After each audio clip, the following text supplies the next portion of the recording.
보겠습니다. 다니엘서 1장 1절부터 한번 보겠습니다. 다니엘서 1장 1절.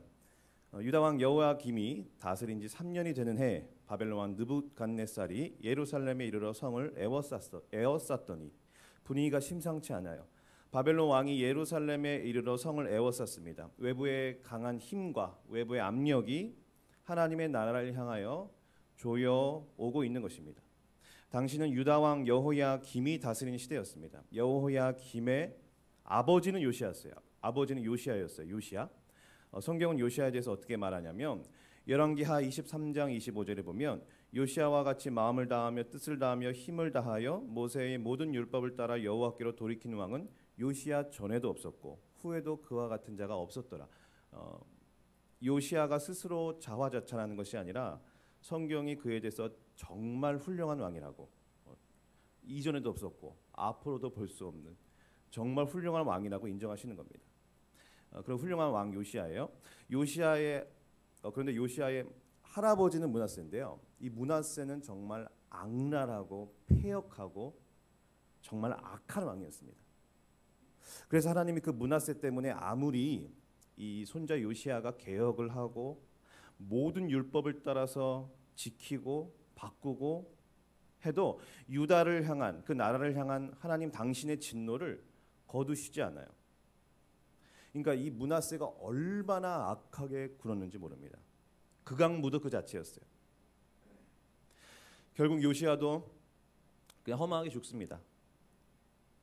그래서 그의 아들, 요시야의 아들 여호아하스가 왕이 되는데 그도 악해요. 3개월 통치하다 그냥 죽어요. 여호아하스 말고 다른 아들이 한 명 더 있어요. 그 아들이 이 엘리야김이라는 아들이 있는데 그가 왕이 됩니다. 근데 또 그도 악을 행합니다. 그가 개명한 이름이 바로 여호야김이에요. 여호야김. 하나님은 여호야김 통치 때도 하나님 이렇게 말씀하세요. 열왕기하 24장 4절에 보면 여호와께서 사하시기를 즐겨하지 아니하시니라. 구약에서 소개되는 하나님은 사하시기를 즐겨하신 하나님이에요. 노하기를 더디하신 하나님이에요. 그런데 하나님이 사하시기를 즐겨하지 않는다 말씀하세요. 당대에 끝나지 않고 몇 대에 걸쳐서 하나님의 진노가 그 가문 머리에 있습니다. 므낫세부터 시작해서 므낫세, 아몬, 요시야, 그리고 여호아하스와 여호야김. 므낫세로부터 시작하면 4대예요. 하나님이 좀처럼 진노를 거두거나 푸시지 않아요. 하나님 굉장히 감정적으로 지금 격분하십니다. 아무리 요시야라는 인물이 나타나서 이제껏 한 번도 볼 수 없었고 앞으로도 다시 볼 수 없는 눈물겨운 개혁을 단행하고 재정비를 하고 새롭게 하려고 해도 도저히 안 되는 거예요. 뭘 해도 안 돼요. 영적으로 매우 비극적이고 아주 그냥 절망적인 상황이었습니다. 더군다나 강대국 사이에 껴가지고 유다가 이 편에 섰다가 또 저 편에 섰다가 결국에는 포위를 당하는 정치적으로도 매우 암담한 상황이었습니다. 2절을 한번 보겠습니다. 1장 2절에 보면 주께서 유다 왕 여호야김과 하나님의 전 그릇 얼마를 그의 손에 넘기심에 그가 그것을 가지고 신할 땅 자기 신들의 신전에 가져다가 그 신들의 보물 창고에 두었더라. 중요한 것은 이 주님께서 왕과 그릇을 넘기십니다. 눈으로 보일 때는 바벨론 왕이 실행하는 것처럼 보이지만 그 위에 하나님의 손이 있다는 것을 성경은 명시하고 있어요. 역사의 진행은 힘의 논리가 아니라 하나님의 손에 의하여 굴러가고 있는 것입니다. 그리고 신할 땅과 신전이 등장하는데 이 땅은 어떤 땅이냐면 창세기 11장 바벨탑 사건이 일어났던 땅이에요. 하나님은 그 바벨탑이 일어났던 그 사건이 일어났던 그 땅에 하나님의 전 그릇까지 넘깁니다. 바벨탑은요 이렇게 100층, 200층 높은 그냥 탑이 아니에요. 무슨 탑이냐면 지구라트라고 해서 신전이에요. 신전. 우리 뭐 하늘까지 닿게 하겠다는 게 높은 의미가 아니라 신전이에요. 그 말은 즉슨 뭐냐면 하나님을 대적하는 거예요. 공개적으로. 하나님 없이 살고 싶다는 거죠. 거기에 하나님 넘기시는 거예요. 당시 고대 전쟁은요 신들의 전쟁이에요. 서로 자기들이 믿는 신이 있었어요. 그래서 전쟁에서 이기면 패자국의 신전 물품을 담보물로 잡아요. 왜냐하면 자기네들의 신의 힘의 우월을 드러내는 거예요. 그러니까 이것을 하나님께서 허락하시는 거예요. 하나님은 당신의 백성들을 넘기실 때 팔짱 끼시고 무관심하고 전혀 상관없으신 것이 아니에요. 당신도 동일하게 그 현장으로 끌려가시고 함께 모욕을 당하시는 거예요. 그걸 어디에 둡니까? 자기 땅, 신할 땅, 자기 신들의 신전입니다. 성경은 지명까지 구체적으로 언급합니다. 독자로 하여금 무엇을 연상하게 합니까? 창세기 11장 그 지구라트 그 신전, 바로 그 신전에 하나님의 전 그릇들이 옮겨지게 돼요. 기가 막힌 일이에요. 지금 등장하고 있는 바벨은 어떤 곳입니까? 하나님을 대적하고 영적으로 어둡고 교만과 폐역과 악이 성행하는 곳이라는 것을 우리는 알 수 있어요. 3절에서 4절을 보니까 이 바벨론 왕이 이제 환관장에게 말을 합니다. 환관장. 이 환관장은 환관의 장인데요. 당시 환관들은 이 정치에 깊이 관여 있어요.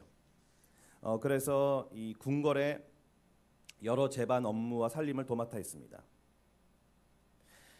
높은 관료직이라 할 수 있어요. 그래서 이름까지 등장하죠. 오늘날로 얘기하자면 비서실장 정도가 맞을 것 같아요. 왕이 무엇을 환관장 비서실장에게 지시했는고 하니 왕족과 귀족 중에서 지혜가 있고 용모가 되고 학문에 익숙한 소년들을, 그러니까 똘똘하고 말 잘 듣고 준수한 친구들을 데리고 오라고 해요. 이유인즉슨 그들에게 자기네들의 학문, 그다음에 자기네들의 언어, 왕의 음식과 포도주를 주면서 인재로 키우려고 해요. 이것은 무슨 말이냐면 국가적으로 있잖아요. 매우 큰 프로젝트예요.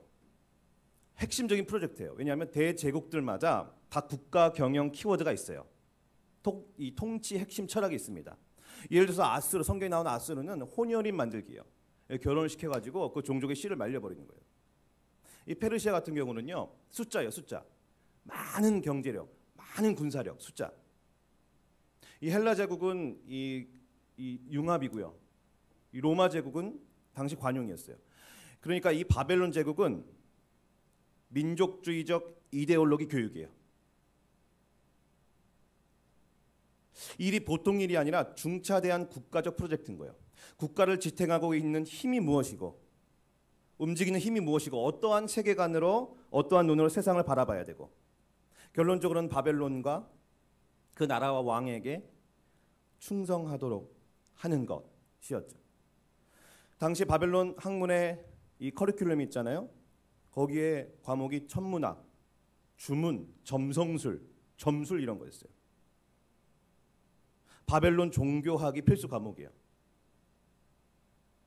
언어는 뭐 아람어, 페르시아어, 바벨론어 이런 건데 여러 언어를 알았어야 됐어요. 외교를 위해서. 기간은 3년. 3년이 마치면 각자의 역할을 부여받아 왕을 섬기게 되는 거예요.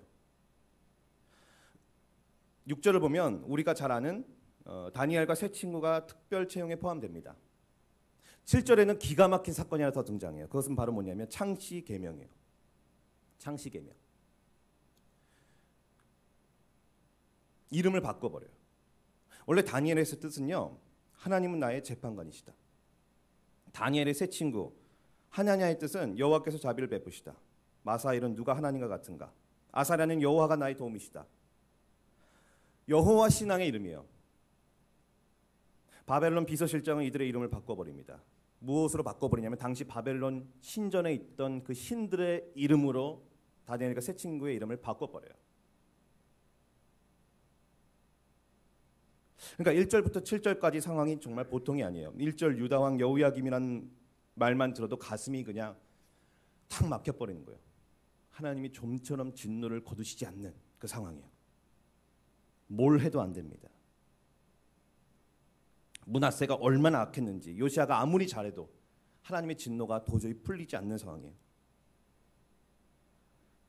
신할 땅 바벨 신전이 언급되며 거기에 하나님의 전까지 넘겨지게 됩니다. 성경은 영적으로 정치적으로 정말 비극적이고 수욕적이고 치욕적이며 암울한 상황인 것을 이 신할 땅 바벨 신전을 언급하면서까지 노골적으로 말씀하고 있는 거예요. 왕족과 귀족 중에서 근데 학자들은 대부분 왕족이라고 추정합니다. 왕족과 귀족 중에서 어린 학생들을 선별하고 종교 교육을 포함한 바벨 교육을 시키고 언어 교육을 시켜요. 세상의 중심과 역사의 중심이 바벨 왕과 바벨의 신들이라고 배워야 하는 그 일이 얼마나 영적으로 수치스럽고 치욕스럽고 모멸스러운 일입니까? 바벨 종교교육도 배워야 했고 심지어는 이방신의 이름으로 창씨 계명까지 했어야 됐습니다. 영적으로 정말 암울한 시기였어요. 매우 암담한 시기입니다. 악재에 악재를 거듭합니다. 도무지 희망이 보이지 않습니다. 미래를 꿈꿀 수가 없습니다. 회복이 불가능한 상황으로 여겨집니다. 암울한 현실과 매우 치욕스럽고 수치스러운 참으로 견디기 힘든 상황들. 그럼에도 불구하고 도저히 빠져나갈 수 없는 절망의 상황들을 다니엘서 1장은 지금 그려내고 있습니다. 여러분 인생의 가장 수치스러웠던 경험은 무엇입니까? 외부적인 힘에 의해 포위를 당하고 압력을 당하고 강제적으로 이리저리 끌려다녀야 했던 그런 상황들. 바로 그때를 연상하시면 돼요. 국가적으로는 일제시대입니다. 식민시대가 열리고 조선말을 못 쓰게 하고 일본말 쓰게 하고 창씨 개명시키고 신사참배 강요하고. 그런데 놀라운 것은 드디어 8절부터 반전이 시작이 됩니다. 8절부터. 8절 다니엘은 뜻을 정하여 왕의 음식과 그가 마시는 포도주로 자기를 더럽히지 아니하리라 하고 자기를 더럽히지 아니하도록 환관장에게 구하니. 다니엘이 뜻을 정해요. 그래서 왕의 진미를 먹지 않기로 합니다. 여기서 뜻이라고 번역된 단어는 히브리어로 레브인데요. 마음이란 뜻이에요. 사실은요. 마음. 다니엘의 마음을 먹은 거예요. 신명기 6장 5절에 보면 너는 마음을 다하고 뜻을 다하고 힘을 다하여 내 하나님 여호와를 사랑하라고 할 때 여기서 뜻이 아니라 마음이에요. 마음. 레바브 같은 의미예요. 하나님이 사무엘에게 이렇게 말씀하세요. 사람은 외모를 보거니와 나 여호와는 중심을 보느니라. 이 중심, 마음, 이게 뭐예요? 레바브 같은 의미예요. 마음. 그러니까 다니엘이 지금 무엇을 하고 있냐면 하나님을 향해서 마음을 고정시키는 거예요. 마음을. 하나님께 마음을 고정시키다 보니까 해야 할 것이 보이고 하지 말아야 할 것이 보이고 있어요. 다니엘은 항상 하루에 3번 기도한 것으로 유명하죠. 그것은 무슨 말입니까? 항상 하나님께 마음을 향했다는 거예요. 어렸을 때부터 죽을 때까지. 다니엘이 있잖아요. 새 친구가 다니엘이 종교교육도 받고 오케이. 창씨계명 오케이. 온갖 영적으로 정신적으로 수욕과 모욕을 당했지만 그런데 이것만큼은 하지 말아야 되겠다. 그건 아니야. 그건 하면 안 돼라고 마음을 먹은 거예요. 그게 뭐냐면 왕의 음식과 포도주를 거부하는 거예요. 그래서 다니엘이 말해요. 외람된 말씀이지만 비서실장님, 저 왕이 지정하신 저 음식과 포도주 저 먹지 않겠습니다. 왜 다니엘이 이렇게 생각했냐면 그것을 먹으면 자기가 더러워진다고 생각했어요. 그것을 먹으면. 그것을 2번이나 반복이 되거든요. 왜 자기가 더러워진다고 생각했을까요? 그것을 먹으면. 왕의 음식과 포도주를 먹으면 왜 자기가 더러워진다고 생각했을까요? 본문에서 명확하게 이야기하고 있지 않기 때문에 확실한 답은 알 수 없습니다. 그래서 주석가들은 여러 가지 해석을 내놓아요. 우상 신전에게 바친 음식이다. 첫 번째. 두 번째, 레위기의 음식법에 저촉돼서다. 제가 볼 때도 이것이 가장 신빙성이 있어 보입니다. 세 번째, 당시 바벨 문화에 동화되지 않기 위해서다. 네 번째, 충성을 맹세하지 않는 결단이다. 다 그럭저럭한 답이 될 수 있습니다. 성경에서 이유가 명확하게 기록되어 있지 않을 때가 있어요. 이럴 때는 우리에게 상당한 유익을 줍니다. 왜냐하면 우리의 적용 범위가 넓어져요. 예를 들어서 바울의 육체의 가시, 사탄의 사자, 그건 뭔지 몰라요. 안질인지 간질인지 뭔지 몰라요. 그래서 우리의 연약한 거 있잖아요. 기도해도 낫지 않는 것들, 기도해도 안 되는 것들, 그거 다 대입하면 돼요. 거기서 하나님이 주신 은혜에 만족하면 됩니다. 그래서 저는 다니엘서 전체 가운데 다니엘이 보여줬던 삶의 모습, 일관성 있게 보여줬던, 어렸을 때부터 할아버지가 될 때까지 일관성 있게 보여주었던 삶의 모습을 살펴보면서 본질적이면서 좀 더 확대 적용이 가능한 포괄적인 의미에서 한번 해석해 보았습니다. 왕의 음식을 준다는 건 무슨 말입니까? 왕의 음식, 그것은 바로 왕이 그 사람의 생명을 보존하며 유지시키며 주권을 행사한다는 의미예요. 반면에 다니엘이 음식을 거부합니다. 어떤 메시지입니까? 나의 생명을 책임지시며 나의 호흡을 허락하시고 나를 살게 하시고 나를 죽게 하시는 이는 나의 생명의 주권자는 하나님이라는 거예요. 생명의 공급 라인이 있잖아요. 공급 라인이 하나님이라는 거예요. 왕이 나를 먹여주고 나를 살려주고 나에게 호흡을 주고 나의 생명을 유지하는 것이 아니라 내 몸은 지금 비록 이곳에 끌려왔지만 나를 살게 하신 이는 하나님이라는 거예요. 왜 제가 이렇게 말씀드리냐면 그 후에 다니엘이 비서실장한테 한 제안 때문이에요. 비서실장이 두려워하겠죠. 야, 너 왕의 음식 안 먹고 그러면 너 얼굴 초췌하면 어떡하냐. 왜냐하면 다니엘이 제안을 하거든요. 10일 동안 물과 채식을 줘보십시오. 그리고 얼굴 한번 비교해 보세요. 왕의 음식을 먹는 자들과 우리를 한번 비교해 보세요. 야, 그러면 그 얼굴 초췌하면 나 죽을 수도 있어. 한번 비교해 보세요. 왜냐하면 왕의 음식보다 훨씬 더 영양가 떨어진 음식 먹어도 생명의 주권자이신 하나님이 나를 살게 하셨기 때문에 더 건강할 수 있어요. 나는 하나님께 속한 자예요. 다니엘은 왕이 아니라 하나님께 속하길 원했다는 거예요. 왕의 지정, 왕이 특별히 지정한 음식을 먹는다는 것은 왕에게 속한 자가 되어 하나님의 사람으로서 거룩한 구별됨에서 벗어나 더러워진다고 생각했던 거예요. 음식과 포도주를 왕이 특별히 지정했습니다. 그것은 매우 특별한 대우예요. 어떤 메시지가 있습니까? 너는 내가 키우는 사람이야. 너는 나 때문에 잘 될 사람이야. 넌 내가 책임지는 사람이야. 넌 내 거야. 넌 나에게 속한 매우 특별한 자야. 벨드사사라라고 말하는 거죠. 벨드사사는 다니엘이 계명한 이름. 다니엘이 그것을 거부하는 거예요. 오직 하나님만이 나의 생명의 주권자시며 나는 하나님의 것입니다. 저는 벨드세셀이 아니라 저는 다니엘입니다. 세상은 계명한 이름을 부르는데 재밌는 것은 왕은 계속 벨드세살이라고 부르는데 성경에서 성경 기자는 다니엘을 다니엘이라고 계속 불러요. 하나님의 눈에는 그는 다니엘인 거예요. 하나님의 눈에는 그는 당신의 것인 거죠. 그런데 이때 나이가 언제냐면 바벨론 청년들은 14에서 15세쯤 교육을 했다고 해요. 그러니까 다니엘과 세 친구들이 아마 10대 중반, 우리나라 나이로 15살 전후가 될 거예요. 20살은 무조건 안 넘고요. 그래서 저는 이 구절을 읽는데 상당히 소망이 생기는 거예요. 여러분 너무나 놀랍지 않습니까? 정말 암울하고 어둡고 절망스럽고 비참한 그런 무거운 배경 속에서 특히나 왕들이 타락했던 그 시대 속에서 왕족과 귀족에 자란 아이들이 이런 모습을 보이고 있는 거예요. 완전 반전이 일어나는 거예요. 다니엘이 신앙적으로 결단을 하는 거예요. 다니엘이 그 순간 눈에 보이는 절대 권력의 왕보다 눈에 보이지 않는 하나님을 의지한 거예요. 어떻게 이렇게 암울한 시대 속에서 절망스럽고 두렵기만 한 상황 속에서 다니엘 같은 10대 아이가 나올 수 있습니까? 왕의 진미를 먹으면서 이것을 기회 삼고 이것을 발판 삼아 어떻게든 잘 살아남아서 성공하는 이민자로 살아야 되겠다. 제 2의 인생을 꿈꿔보겠다라고 생각하는 것이 맞지 않습니까? 저런 결단이 어떻게 가능할까요? 특히나 왕들이 타락했고 하나님의 진노가 사그러지지 않았던 이 시대에 다른 한편으로는 우리 하나님이 이스라엘 유다를 향한 당신의 끈을 놓지 않고 계셨다는 거예요. 바로 우리 하나님은 진노 가운데서도 긍휼을 잊지 않으시고 경건한 가정 속에서 다음 세대들을 교육시키고 계셨다는 거예요.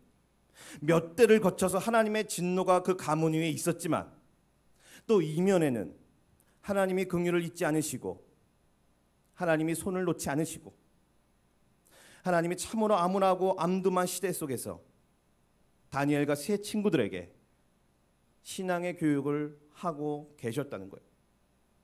신앙이 먼저 다니엘의 마음을 사로잡았기 때문에 그의 마음이 하나님을 향해 있었던 것이에요. 다니엘이 하늘에서 뚝 떨어진 게 아니에요. 먼저 다니엘의 마음이 신앙으로 사로잡혔기 때문이에요. 그래서 다니엘이 순간 대제국의 왕보다 하나님을 더 크게 본 것이에요. 모든 상황과 환경 위에 다스리시는 왕보다 높은 하나님을 믿음의 눈으로 본 것입니다. 여러분 그러면 우리나라에게도 소망이 있지 않겠습니까? 아무리 시대가 어둡고 심지어 교회도 악순환을 반복하는 이 시기 속에서 우리에게 소망이 있는 것이죠. 여러분 정인이 사건을 한번 보셨습니까? 우리 교회의 자녀들입니다.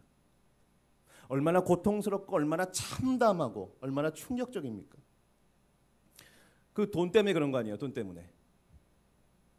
도대체 어디까지 우리 교회가 추락해야 됩니까? 저는 이것을 보면서 사사기 19장이 떠올려요.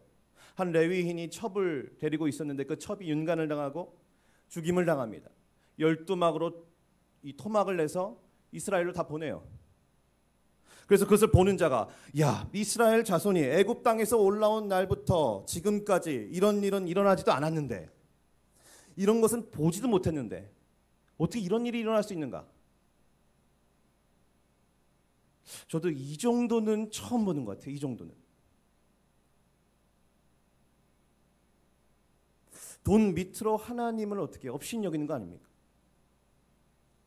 이것은 뭐죠? 우리 사사기 19장처럼 하나님이 드러내시고, 우리를 드러내시고, 우리의 영적인 어두운 상황을 드러내시고 함께 모욕을 당하고 계시는 거예요. 그럼에도 불구하고 우리는 소망이 있다는 거예요. 왜냐하면 하나님이 이 한반도 땅에서 진노 중에서도 하나님이 긍휼을 잊지 않으시고 전국 팔도 각 지역과 북한의 지하교회를 살피사 그곳에 어린 자녀들을 한 명 한 명, 오늘 성경에 다니엘과 세 친구 이름이 한 명 한 명 기록된 것처럼 다른 친구들은 왕의 진미를 먹은 친구들은 이름이 기록이 안 돼요. 정말 그들처럼 한 명 한 명을 돌보시고 그들에게 신앙 교육을 시키고 계신다는 사실, 하나님이 손을 여전히 놓지 않고 계신다는 사실이 여러분 정말 믿으십니까? 암울하고 어두운 시대 속에서도 하나님은 여전히 그 일을 이면 가운데, 하나님이 함께 모욕을 당하시지만 그 이면 가운데 하나님이 그 일을 하고 계신다는 사실이 여러분 믿으십니까? 그 사실 우리에게는 위안이 됩니다. 광야는 실패입니까? 실패만으로 볼 수 없습니다.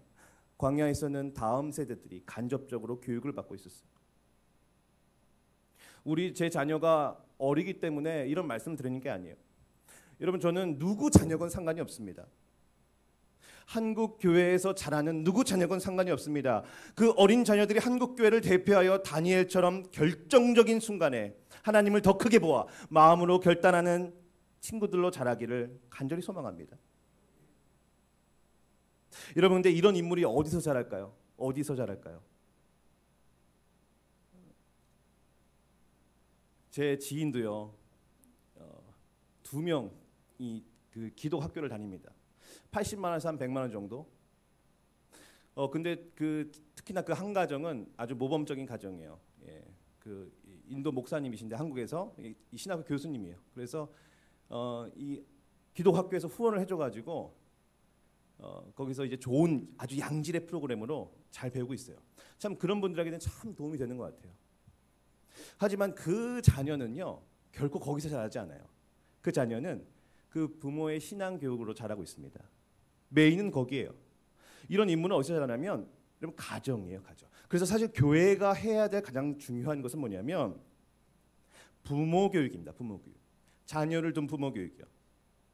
말씀을 듣고 계신 어머님, 아버님들 한번 곰곰이 생각해 보십시다. 자녀를 키우시면서 교육의 우선순위가 마음과 물질을 쓴 그 교육의 우선순위가 바벨에서의 생존, 바벨에서의 살아남기, 바벨에서의 성공, 바벨에서의 취업이었습니까? 아니면 신앙교육이었습니까? 여러분, 찔리신 부분이 있으면 가슴을 찢는 심정으로 통회하는 마음으로 자복하며 회개하며 나아가십시다. 그냥 넘어가서는 안 됩니다. 하나님의 자비로 우리의 가정들이 회복되어야 합니다. 하나님은 계속 드러나고 계세요. 드러내고 계세요. 여러분, 지금 우리의 자녀들이 예수 그리스도의 제자로 살아가고 있습니까? 눈에 보이는 세상의 그 어떤 것보다 눈에 보이지 않는 그 하나님을 제일 우위에 두고 제일 가치 있게 제일 존귀하게 생각하며 살아가고 있습니까?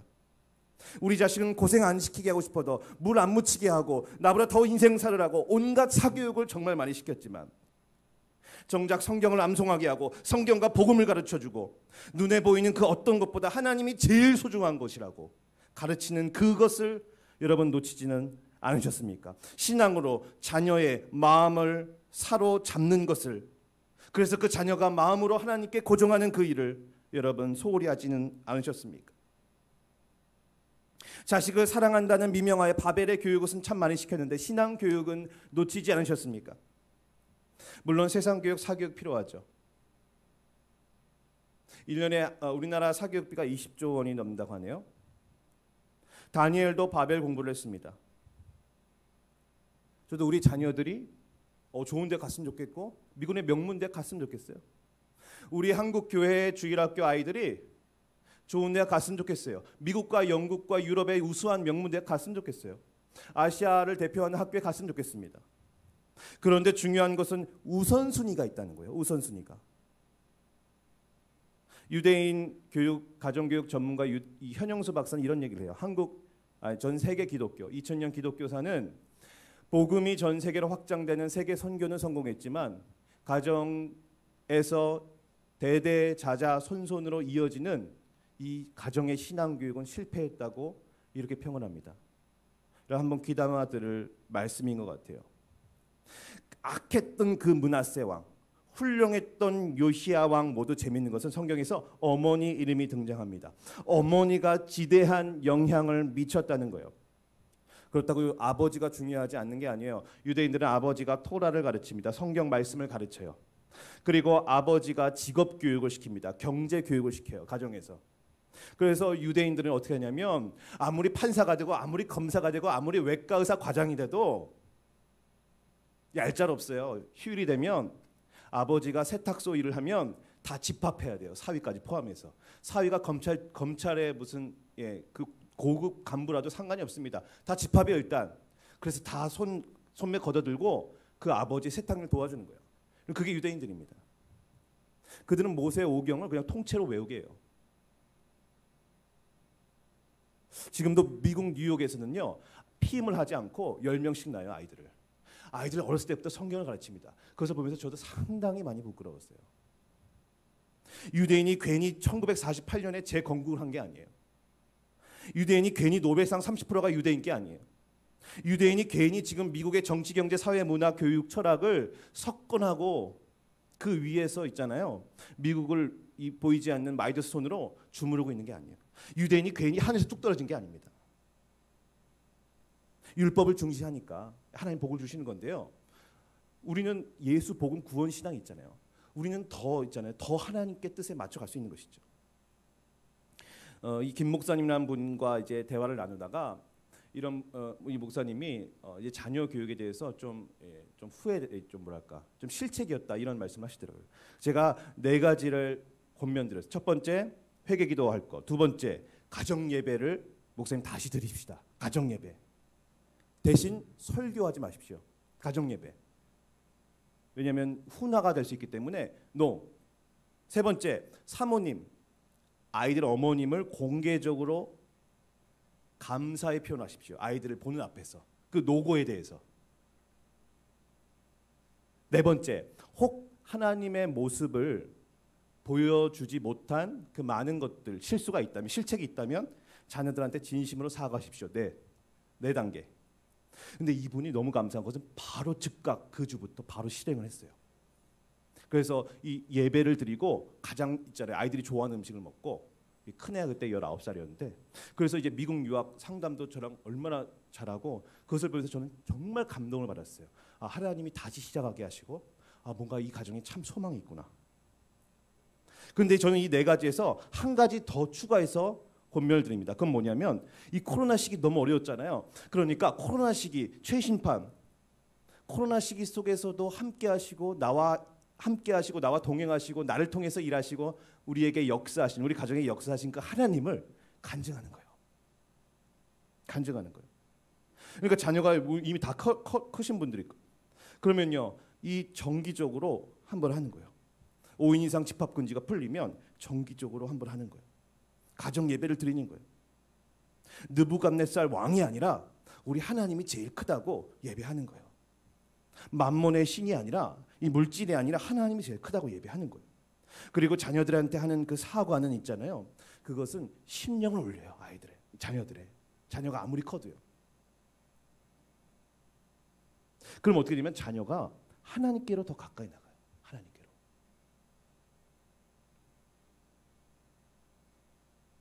전 지금도 저희 부모님이 조금 미안하다고 하면 뭐가 막 풀리던데요. 지금도요. 하나님은 마치 있잖아요, 여호와김 시대와 같이 이 비극적이고 참담하고 포위를 당하고 암울한 한국의 이 현세 시대 속에서 가정개정에서 울려 퍼지는 바벨이 왕이 아니고 주인이 아니고 우리의 생명의 주권자는 하나님이라고, 하나님의 그 하나님 되심을 높이는 그 예배와 찬송의 소리, 화해와 치유의 모습, 하나님 나라의 모습을 너무나도 보기 원하시는 거예요. 여러분, 배우자나 자녀가 아직 믿지 않는 분이 계십니까? 하나님은 진노 중에라도 긍휼을 잊지 아니하시고 그 이면에 하나님이 여전히 일하고 계심을 믿고 소망하시길 바랍니다. 여러분, 우리 개인의 인생에 참담하고 수욕적인 상황이 있다 할지라도 하나님이 다니엘 같은 새로운 대안, 그 이면에 새로운 대안을 준비하고 계심을 믿으시기 바랍니다. 로마서 12장 2절에 보면 너희는 이 세대를 본받지 말고 오직 마음을 새롭게 함으로 변화를 받아 하나님의 선하시고 기뻐하시고 온전한 뜻이 무엇인지 분별하도록 하라. 바울도 동일하게 이런 말씀을 합니다. 하나님을 향해 마음을 고정시키면서 무엇이 하나님의 뜻인지 분별하라고 해요. 무엇을 수용해야 할지, 무엇을 거절해야 할지. 바벨과 이 시대의 관점에서 보면 너무나도 좋은 것인데 믿음의 눈으로 보면 이게 아닌 게 보여요. 포로 시절 다니엘처럼 우리의 상황이 어려울 때, 우리가 연약할 때 이런 유혹과 시험이 불쑥불쑥 찾아옵니다. 우리의 생명이, 우리의 자녀들의 생사화복이 우리에게 월급 주는 사람에게 있습니까? 자본가에게 있습니까? 인사권을 행사하는 사람에게 있습니까? 아니면 우리의 충성 고객에게 있습니까? 우리의 직속 상사에게 있습니까? 세상에서 살면 그런 부류들이 있습니다. 나의 밥줄에 매우 직접적인 행사를, 영향을 줄 수 있는 사람들이 있습니다. 그 사람한테 나의 생명줄이 달린 것과 같은 착각이 이릅니다. 저 사람한테만 잘 보이면 모든 것이 끝나고, 저 사람한테만 잘 보이면 내가 승진할 수 있고, 저 사람한테만 잘 보이면 내 인생은 필 수 있네, 이 위기를 모면할 수 있네. 그런데 거기서 하필 그 찰나에 믿음에 반하는 요구를 할 때가 있어요. 그때 거절하는 거예요. 믿음의 눈으로 하나님을 더 크게 보는 거예요. 작년에 어떤 청년의 얘기를 들었습니다. 이 청년이 젊은데요, 젊은 친구인데 이사직을 제안받았어요. 이사직은 임원이잖아요. 큰 회사든 작은 회사든 임원과 임원 아닌 건 굉장히 차이가 있는 거예요. 그런데 이 친구가 어떻게 하냐면 기도하다가 임원을 수용하면, 이 임원직을 수락하면 내가 가지 말아야 할 곳에 가게 되고, 내가 하지 말아야 할 말을 하게 되고, 내가 하지 말아야 할 행동을 하게 된다. 그래서 그냥 사표 쓰고 나왔대요. 물론 그 이사직을 끝까지 수용해가지고 믿음으로 거부한 것도 그것도 믿음이겠죠. 여러분, 이 얘기를 들으면서 그래도 한국교회에 소망이 있지 않습니까? 한국교회에 그래도 소망이 있지 않습니까? 그리스도인들은 때론 기회를 포기하고, 때로 성공을 포기하고, 때로 승진을 포기하고, 또 때론 좋은 제안을 거절하는 거예요. 내가 손해를 볼지라도, 관계가 껄끄러워질지라도, 이것이 위협이 된다 할지라도 포기하는 거예요. 왜냐하면 그 순간 하나님이 더 크게 보이니까요.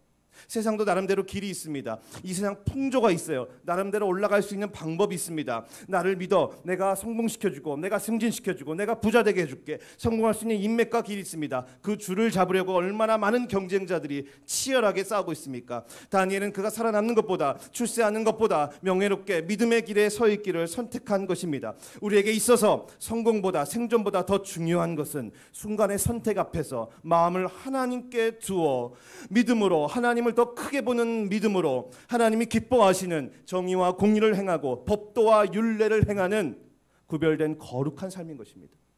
그것이 우리 성도의 명예인 것입니다. 요한계시록은 도미티안 시대에 쓰여졌어요. 이 도미티안이라는 왕은 굉장히 평범하고 평범함보다 조금 더 부족한 그런 왕이에요. 그러니까 뭐 강력한 카리스마와 리더십이 없는 그런 왕이에요. 그런데 이 왕이 처음에는 뭐 잘 풀렸습니다. 엉겁결에 왕이 됐는데 10년 후에 어떤 이 왕이 뭐라고 그랬냐면, 로마 시민 여러분, 저 사실 인간이 아닙니다. 저는요 있잖아요, 사실 저 신이에요. 그렇기 때문에 로마 시민 여러분, 제가 칙령을 발표합니다. 나를 부를 때 나의 칭호를 주 나의 하나님, 나의 주 나의 하나님으로 부르십시오. 그렇지 않으면 바로 사형에 처해집니다. 이렇게 칙령을 발표합니다. 로마 시민들이 환호합니다. 왜요? 당시 로마는 죽은 왕들이 죽으면 신이 돼요. 신으로 승격이 돼요. 그래서 로마를 다스린다고 믿었습니다.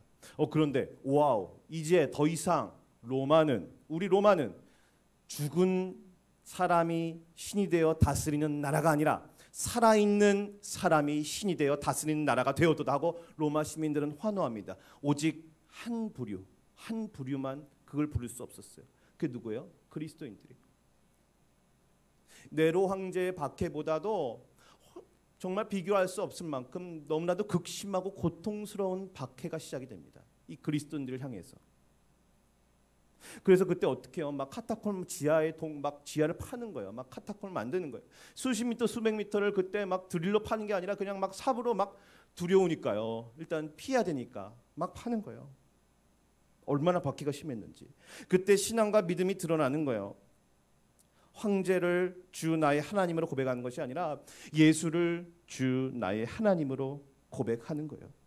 그래서 요한계시록에 등장한 예수는 누구냐? 주 나의 하나님이요. 그들은 무엇이라고 예수를 찬양합니까? 주 나의 하나님이요. 여러분 그것을 왜 기록했습니까? 너무나도 힘든 거예요. 왜? 당장 예수가 보이지 않고 당장 예수의 나라가 도래하지 않고 눈에 보이는 건 로마의 황제의 권력과 횡포기 때문에 너무 힘든 거예요. 그래서 기록한 거예요. 왜냐하면 생명의 주권자는 야 도미티안이 아니고 예수야. 야, 이 고난의 시작과 마지막은 도미티안 손에 달려 있는 것이 아니라 예수의 손에 달려 있어. 예수는 알파가 되고 예수는 오메가가 되고 예수는 처음이과 마지막이 되고 예수는 시작과 끝이 돼. 예수야. 오직 예수야. 예수를 믿어. 그래서 순교자 반열에 하나님 말씀과 주 예수의 복음을 증거함으로 이 목배임을 당한 영혼들과 우상에게 경배하지 않고 이마에 표를 받지 않는 이 반열이 같아요. 그러니까 선교지에서 복음 전하는 거랑 세상에서 타협하지 않는 거랑 하나님 보실 때 같은 거예요. 다니엘은 순교적 믿음이에요. 느부갓네살이 나의 주 나의 하나님이 아니라는 거예요. 그렇잖아요. 그 느부갓네살 왕 신상 앞에서 그 세 친구들이 절하지 않고 그러잖아요. 오직 예수가 주라는 거예요. 예수가 주라는 거예요.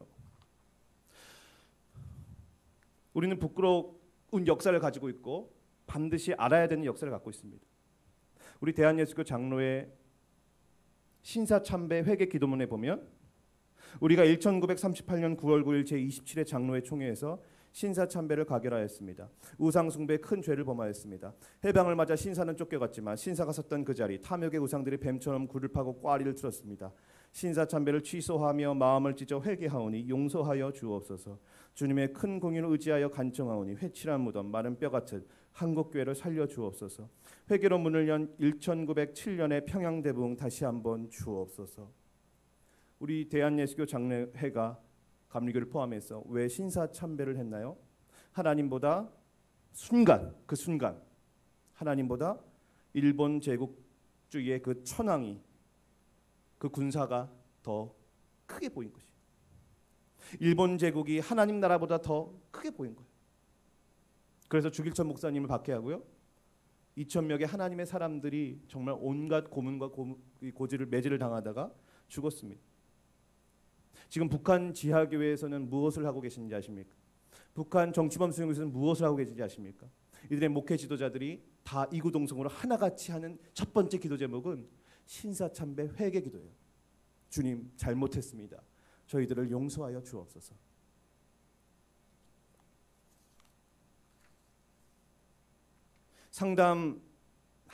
기독교 상담학자 이관직은 이런 글을 썼습니다. 아파트 투기를 비롯한 각종 투기를 통해서 경제적으로 부유해진 크리스천들은 마치 일제강점시에 신사참배를 함으로써 우상 숭배 죄를 범했던 일과 마찬가지로 죄를 범했다는 사실을 자각하고 회개해야 한다. 이게 그대로 옮겨진 거예요. 지금 자본주의에서는 물질과 만몬의 신으로 그냥 이렇게 옮겨진 거예요. 요즘 세상도 아파트 투기를 잡겠다고 합니다. 그런데 오히려 그리스도인들도 여기에 동조한다는 거예요. 똑같이 그것을 사모하고 열광한다는 거예요. 그래서 교회는 항상 양극단이에요. 너무 훌륭하다. 정말 본이 됩니다. 교회 다닌 사람들이 더하다.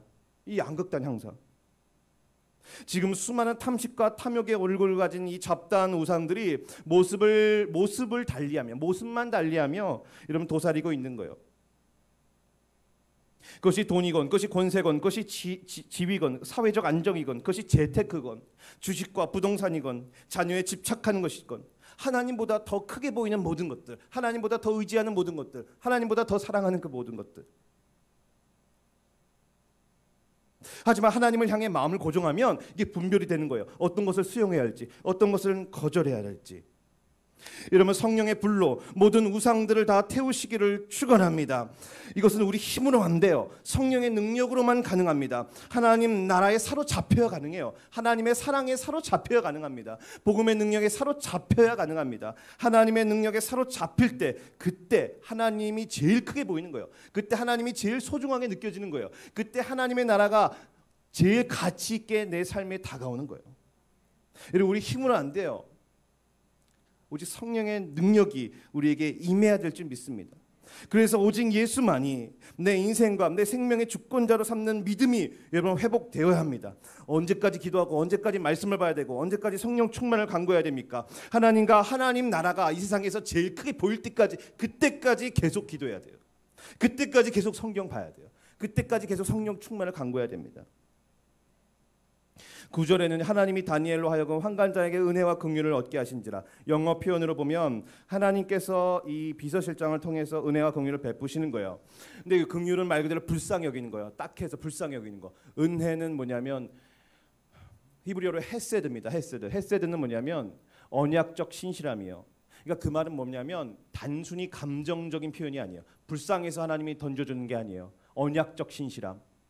하나님이 그분의 말씀에 순종하고 그분을 경외하는 자들에게는 반드시 필연적으로 하나님이 그렇게 복을 주실 수밖에 없는 거예요. 그래서 하나님이 약속이기 때문에 그건 어쩔 수 없어요. 명분이에요. 명분. 하나님이 그 다니엘의 생명을 건 믿음을 받아주신 것입니다. 하나님의 눈에는 그는 역시나 다니엘인 것이에요. 비서실장이 두려워하지만 그들의 황당무계한 요구를 수용합니다. 그래서 아까 말씀드렸다시피 다니엘이 10일 제안을 합니다. 그런데 오히려 채식 먹은 친구들이, 다니엘과 세 친구들이 왕의 진미를 먹은 친구들보다 더 혈색이 좋아요. 더 얼굴이 좋아요. 그래서 그들은 쭉 채식을 먹게 됩니다. 하나님이 축복을 주신 거예요. 하나님은 다니엘과 세 친구들에게 육체적인 건강 축복 주신 거예요. 그런데 여기서 끝나는 것이 아닙니다. 아까 저희가 함께 읽었던 말씀 17절, 1장 17절, 하나님이 이 네 소년에게 학문을 주시고 모든 서적을 깨닫게 하시고 지혜를 주셨으니 다니엘은 또 모든 환상과 꿈을 깨달아 알더라. 하나님께서 이들에게 학문을 주시고 서적을 깨닫게 하시고 지혜를 주십니다. 여러분, 이 본문은 참 이상한 말씀이에요. 왜냐하면요, 이 아수르가 아니라 헬라가 아니라 이 바벨론의 통치 철학은 뭐예요? 교육이잖아요. 느부갓네살 왕이 제일 주력했던 게 교육이잖아요. 이 왕이 이들에게 자기네들의 학문을 주입시키고 자기네들 언어를 가르치려고 했어요. 자기네들의 학문과 지성이 세계 최고라고 생각했어요. 그런데 지금 어떤 일이 벌어지고 있냐면 교육의 주체가 바뀐 거예요. 바벨의 우수한 그런 사교육 시스템이 그들을 교육시킨 것이 아니라 그 위에 하나님의 역사가, 그 위에 하나님이 깨닫게 하시고 그 위에 하나님이 통찰력에 얻게 하심을 통해서 하나님이 이들을 교육시키고 계시는 거예요. 왕이 이들을 키워내려고 했는데 하나님이 이들을 키워내고 계신 거예요. 다니엘이 믿음으로 결단한 것은 이렇게 하나님이 일하실 수밖에 없는 명분을 만들어주는 거예요. 당시 바벨에서 최고의 교육자들 아니었겠습니까? 이들이 학문을 심어주고 책들을 소화하게 하고 지혜를 한 수 가르쳐주려고 했는데 하나님이 이들에게 학문을 주시고 통찰력을 주시고 책들을 소화하게 하시고 하나님이 이들에게 지혜를 주신 거예요. 그러니까 어떻게 돼요? 같이 입사한 동기들이 있습니다. 진미를 먹은 그 친구들하고는 말할 것도 없어. 그건 아예 그냥 비교 가치도 안 돼요. 근데 더 놀라운 것은 20절에 보면 당대 최고의 지혜자라고 일컬었던 박수와 술객들보다 10배가 더 뛰어났다는 거예요. 이게 감이 안 오니까 제가 오늘 말로 필요하자면 하버드 대학교 나오고 서울대학교 나와서 수십 년 사회 경험 쌓고 각 나라 부처에 공직으로 앉아 있고 경제계와 재계에 이 참모와 요직으로 앉아 있는 그 자들보다 더 뛰어났다는 거예요.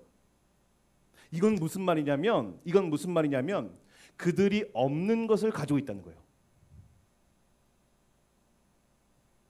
바벨의 교육으로부터 아주 훈련과 특화를 받고 사회생활 수십 년에서 전문가가 된 그들에게 없는 고유하고 매우 특별한 것을 가지고 있다는 거예요. 그게 10배나 더 뛰어난 그 뭔가가 있다는 거예요. 그것은 뭡니까? 그것은 창조의 영으로부터 온, 성령으로부터 온, 하늘에서부터 내려온 창조의 지혜인 것이에요. 지도자는 지적인 리더십을 가져야 되지만 그것보다 더 먼저 중요하게 선행되어야 할 것이 있습니다. 그것은 바로 믿음의 리더십인 거예요. 하나님을 향해 마음을 고정시키고 무엇을 수용해야 할지 거절해야 할지 잘 분별하여 믿음으로 생명을 걸고 걸러내는 거예요. 그러면 하나님께서 다니엘의 채식과 같은 그런 열악한 환경 속에서도 살아갈 수 있도록 헤세드, 언약적 신실함, 반드시 복을 주시는 그 언약과 긍휼을 베풀어 주시는 것이고, 하늘로부터 내려오는 그 통찰력과 창조의 지혜를 마음껏 주시는 거예요. 그래서 우리는요, 부동산 투기를 안 해도 하나님께서 다 먹고 살게 하시는 거예요. 우리는 거짓 명세서, 거래 명세서 안 끊어줘도 다 먹게 살게 하시는 거예요. 우리는 결정적인 순간 앞에서 정직을 택해도 하나님 다 먹고 살게 하시고 다 승진시켜 주시는 거예요. 우리는요, 있잖아요, 세상에 무릎 꿇거나 세상에 그런 그 천황 앞에서 절하지 않아도 우리는 하나님 다 살게 하시는 거예요. 그러니까 우리는 천국 은행이 따로 있어요. 거기서 경제적인 축복이 우리에게 오는 거예요. 천국의 학교에서 우리에게 지혜가 오는 거예요. 천국의 왕궁에서 우리에게 지혜와 권세가 오는 거예요. 우리에게 권력이 필요합니다. 권력이 없이 어떻게 세상을 바꿉니까? 그런데 어디서 오냐가 중요해요. 바벨 궁전이 아니라 하늘 궁전에서 오는 것이 필요해요. 역대상 29절 12절에 보면 부와 귀가 주께로 말미암고 또 주는 만물의 주제가 되사 손에 권세와 능력이 있사오니 모든 사람을 크게 하심과 강하게 하심이 주의 손에 있나이다. 느부갓네살이 키워내고 강하게 하고 형통하게 하는, 바벨 왕궁에서 키워내는 그들의 방식대로 키워내는 느부갓네살 사람이 있는 반면에, 하나님이 키워내고 하나님이 강하게 하고 하나님이 부욕케 하고 하나님이 크게 하시고 하나님이 창조의 지혜를 주시고 하나님이 헷세드를 베푸시며 하나님이 긍휼을 베푸시며 하나님이 형통하게 하는 천국 궁전에서 키워내는 사람이 있다는 거예요. 여러분, 어떤 궁전에서 복을 받기 원하십니까? 우리의 자녀들이 과연 어디로부터 복을 받아야 됩니까? 세상 방식을 붙잡으면서 역대상 말씀 붙잡고 기도하면 소용이 없는 거예요. 다니엘처럼 믿음의 눈으로 결단하면 그때부터 하나님이 헷세드를 베푸시는 거예요. 창조의 지혜를 주시는 거예요. 다니엘이 출세합니다. 지방 전체를 관리하게 되고 나중에는 총리가 돼요. 다니엘은 바벨론에서 아주 중요한 나라의 핵심 실세자 참모가 되고 또 나라가 바뀌어요. 페르시아에서도 아주 핵심 실세자 참모가 됩니다.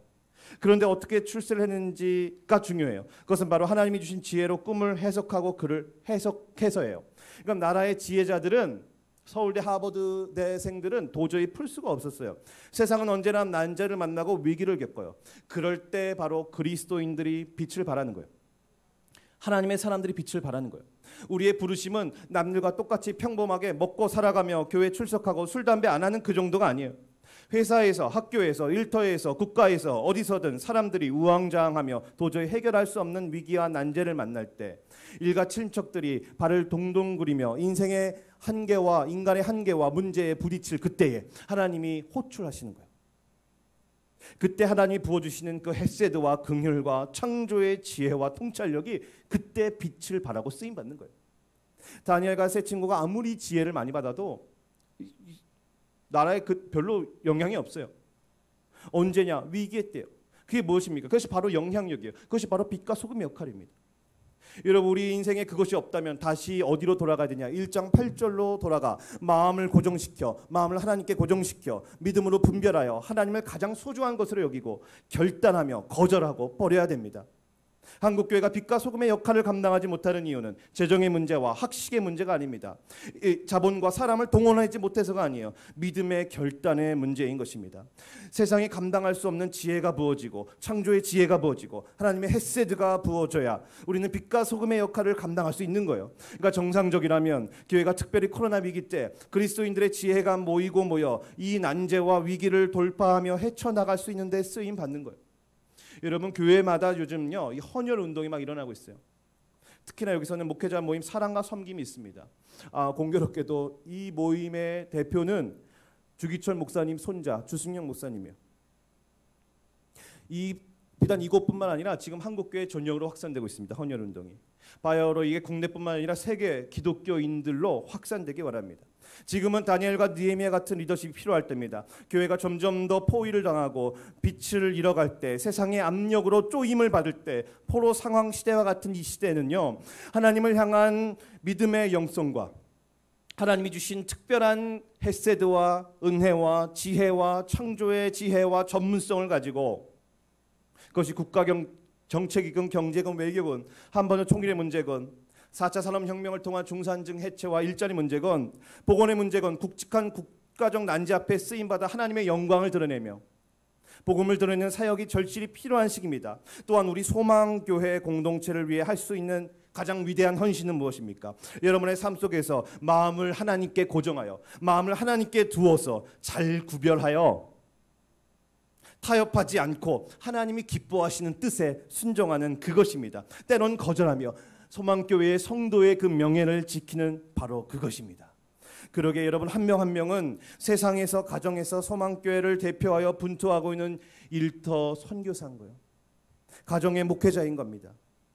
여러분 각자의 믿음의 결단이 구역별로 믿음의 결단과 간증이 모여서 더 큰 교회의 은혜와 긍휼이 부어지고 하나님의 헤세드가 막 부어지고 하나님의 창조의 지혜와 통찰력이 부어지고 하나님의 말씀을 깨닫는 영안이 더 열려지고 더 건강해지고 더 행복해지는 것입니다.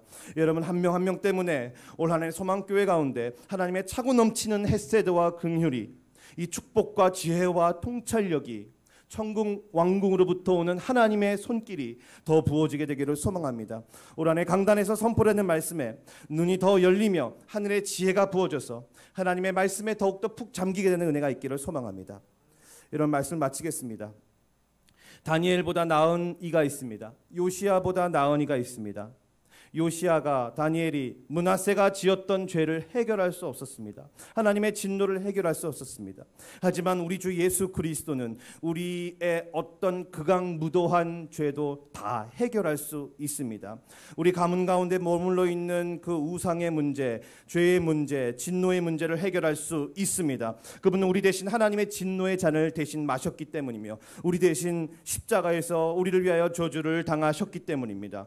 그분은 가장 연약했을 때 마귀의 3번의 유혹을 거절하셨습니다. 돌이 떡이 되게 하고 뛰어내리고 절하는 모든 유혹을 말씀으로 거절하셨어요. 그래서 그분의 온전한 순종으로 우리에게는 하나님의 은혜와 긍휼과 구원과 축복이 흘러오게 되었습니다. 그분을 통해서 성경 말씀이 열리고 성경이 믿어지는 하늘의 지혜가 열리게 되었습니다. 올 한 해 우리 주 예수 그리스도에게 더더욱 우리의 눈과 마음을 고정시키는 은혜가 있기를 소망합니다. 그분의 뜻에 순종하여 하늘에서 내려오는 신령한 햇새와 긍휼과 창조의 지혜가 여러분 넘치게 부어지게 되기를 우리 예수님의 이름으로 축원합니다. 여러분 함께 기도